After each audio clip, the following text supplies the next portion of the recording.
Crônicas do Amanhecer, por Feijão Centro Espírita Allan Kardec de Balneário Gaivota, 5 de novembro de 2019. Fase 4 do Universo Marvel. Afinal, quem são os Eternos? Parte 2. A Marvel Studios anunciou uma avalanche de novidades durante painel na San Diego Comic Con, como elenco e data de estreia de Os Eternos. O filme, protagonizado por Angelina Jolie e Richard Madden, é baseado nos quadrinhos criados por Jack Kirby nos anos 70, abordando uma raça especial criada pelos deuses do universo. Jack Kirby ajudou a criar para a Marvel Capitão América, Thor, Homem de Ferro e Pantera Negra antes de sair da editora por achar que seu trabalho não estava sendo valorizado. Sua nova casa virou a DC Comics, onde bolou o Quarto Mundo e desenvolveu uma mitologia própria com personagens como Darkseid e Steppenwolf, o vilão do filme Liga da Justiça. Ao voltar para Marvel em 1976, ele criou um enredo semelhante em Os Eternos, sobre seres místicos que voltam a ser foco de uma guerra espacial. A junção de mitologia com ficção científica pode ser considerada uma origem do universo Marvel nos quadrinhos. Mitologia dos Eternos. Há milhões de anos, seres colossais chamados de Celestiais vieram do espaço e fizeram experimentos genéticos em um macaco no planeta Terra. Dos testes saíram 3 raças deviantes, humanos e os Eternos. O primeiro grupo é considerado o erro dos deuses, criaturas horripilantes com genes propensos a sofrer mutações. Já os Eternos ganharam na loteria. Eles têm poderes cósmicos, são imortais ao envelhecimento e doenças e vivem tranquilamente acima das nuvens. Nós, os humanos, estamos no meio dos 2 grupos e não soubemos até hoje como viver em conjunto. A ideia de Jack Kirby é que os Eternos fossem uma versão para os quadrinhos dos deuses clássicos, que povoaram as crenças dos incas aos gregos e romanos. O quadrinista citou ainda a Arca de Noé, o continente perdido de Lemúria e até William Shakespeare. Quais são os Eternos? Existem centenas de Eternos espalhados pelo universo Marvel, muitos com poderes semelhantes como super-força, telepatia e manipulação de energia cósmica. Porém, cada um pode ser especialista em uma área e ter limitações em outras técnicas. Os protagonistas dos quadrinhos e seus respectivos intérpretes no filme da saga são Ikaris. Richard Madden, considerado o líder dos Eternos, ele foi o primeiro de sua raça a ser apresentado nos quadrinhos. Ikaris é um dos Eternos mais fortes, podendo voar, soltar raios pelos olhos, ter super força, ser resistente a altas temperaturas, ser super veloz, conseguir manipular energia cósmica e se teletransportar. Tena. Angelina Jolie. A mitologia da HQ afirma que a cidade de Atenas foi construída em homenagem à heroína, filha de Zuras, líder dos Eternos na Terra.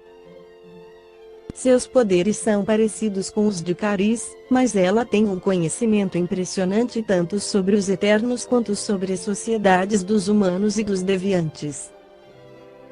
Kingo Kumail. Na Gianni. Nos quadrinhos, Kingo vem de um grupo de Eternos que morava nas montanhas de Hokkaido, no Japão. Ele aprendeu todas as técnicas necessárias para virar samurai durante o século XVI e nos dias atuais é uma estrela dos filmes de ação. Para lutar, ele deixa de lado sua veia superior para honrar o que aprendeu como os samurais.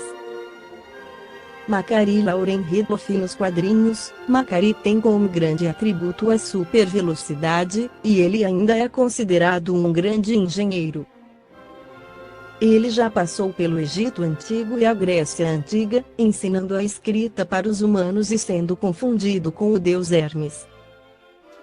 No filme, ele será interpretado pela atriz Lauren Ridloff.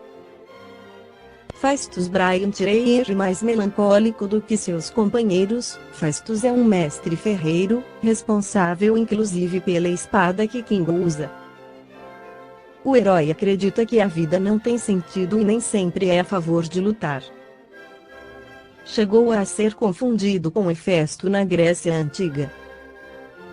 Há já que Salma Hayek que o personagem será uma heroína na adaptação da Marvel. Nas HQs, Ajak virou a divindade Quetzalcóatl para os astecas e retorna após a ajuda de Caris. Ele age como um intermediário entre os celestiais e suas criações na Terra, sendo também especialista em combates corpo a corpo. Spritlia MC, o trollador do grupo, o herói mirim adora fazer ilusões para enganar os Eternos.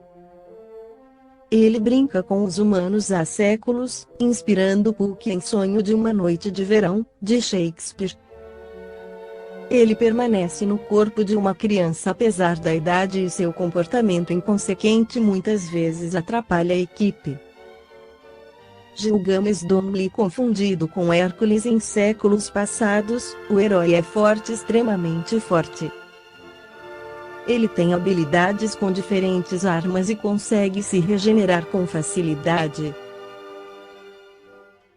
Vilões. Os grandes antagonistas dos Eternos são os deviantes rebaixados pelos Celestiais após um épico confronto que passaram a ser confundidos pelos humanos com os demônios em tempos mais recentes. Eles apresentam diversos formatos e estão em uma guerra eterna para conquistar novamente o poder. Muitos possuem chifres, grandes presas e tamanhos gigantescos iguais aos folclores de ogros e trolls. Apesar da aparência tenebrosa, eles são uma raça muito inteligente e desenvolveram tecnologia avançada quando os humanos ainda habitavam as cavernas. Desde sua queda com a segunda passagem de seus criadores pela Terra, a raça perdeu o domínio sobre os continentes e estabeleceu uma sociedade secreta enquanto passaram a se esconder em passagens abaixo da Terra. A explicação científica dos mitos começa com o antropólogo inglês Friedrich Max Müller (1823–1900) que considera os mitos como descrição poética de fatos da natureza, tempestades, terremotos, etc. A antropologia moderna prefere a teoria da Claude Lévi-Strauss, que reconhece nos mitos o reflexo de determinadas estruturas sociais dos povos primitivos. Na Renascença, Voltaire escreveu o seu Édipo 1718 para denunciar, por alusão, o poder do clero na França. No século XIX, a mitologia grega não foi esquecida, mas um só de seus mitos parece ter ocupado a imaginação dos poetas: o de Prometeu, símbolo da rebelião, que é uma das características do século. No século XX, registra-se surpreendente ressurreição dos enredos e personagens mitológicas gregas e de outros países. Interpretemos, também, o modelo do pensamento místico à luz do Espiritismo. No capítulo 1 de A Gênese, Allan Kardec trata do problema da revelação divina. Diz-nos que a revelação direta de Deus não é impossível, porém faz-nos entender que a revelação é feita através da mediunidade, ou seja, pelos espíritos mais próximos de Deus que pela perfeição se imbuem do seu pensamento e podem transmiti-lo. O codificador do Espiritismo pretende, ao analisar o caráter da revelação espírita, desmistificar a facilidade da obtenção do conhecimento divino. Diz-nos que a revelação espírita é de origem divina e da iniciativa dos espíritos, sendo sua elaboração fruto do trabalho científico do homem. Procede da mesma forma que as ciências naturais: observa, formula hipóteses e tira conclusões. O Espírito Emmanuel, pela psicografia de Francisco Cândido Xavier, nos esclarece sobre os Eternos do filme, no livro A Caminho da Luz, onde está Adão com a sua queda do paraíso. Debalde nossos olhos procuram, aflitos, essas figuras legendárias, com o propósito de localizá-las no espaço e no tempo. Compreendemos, afinal, que Adão e Eva constituem uma lembrança dos espíritos degradados da paisagem obscura da Terra, como Caim e Abel são dois símbolos para a personalidade das criaturas. Examinada, porém, a questão nos seus prismas reais, vamos encontrar os primeiros antepassados do homem sofrendo os processos de aperfeiçoamento da natureza. No período terciário a que nos reportamos, sob a orientação das esferas espirituais notavam-se algumas raças de antropóides, no Plioceno inferior. Esses antropóides, antepassados do homem terrestre, e os ascendentes dos símios que ainda existem no mundo, tiveram a sua evolução em pontos convergentes, e daí os parentescos sorológicos entre o organismo do homem moderno e o do chimpanzé da atualidade. Reportando-nos, todavia, aos eminentes naturalistas dos últimos tempos, que examinaram meticulosamente os transcendentes assuntos do evolucionismo, somos compelidos a esclarecer que não houve propriamente uma descida da árvore, no início da evolução humana. As forças espirituais que dirigem os fenômenos terrestres, sob a orientação do Cristo, estabeleceram, na época da grande maleabilidade dos elementos materiais, uma linhagem definitiva para todas as espécies, dentro das quais o princípio espiritual encontraria o processo de seu acrisolamento, em marcha para a racionalidade. Os peixes, os répteis, os mamíferos, tiveram suas linhagens fixas de desenvolvimento e o homem não escaparia a essa regra geral. Esclarece ainda o Espírito Emmanuel que há muitos milênios, um dos orbes da capela, que guarda muitas afinidades com o globo terrestre, atingirá a culminância de um dos seus extraordinários ciclos evolutivos. As lutas finais de um longo aperfeiçoamento estavam delineadas, como ora acontece convosco, relativamente às transições esperadas no século XX, neste crepúsculo de civilização.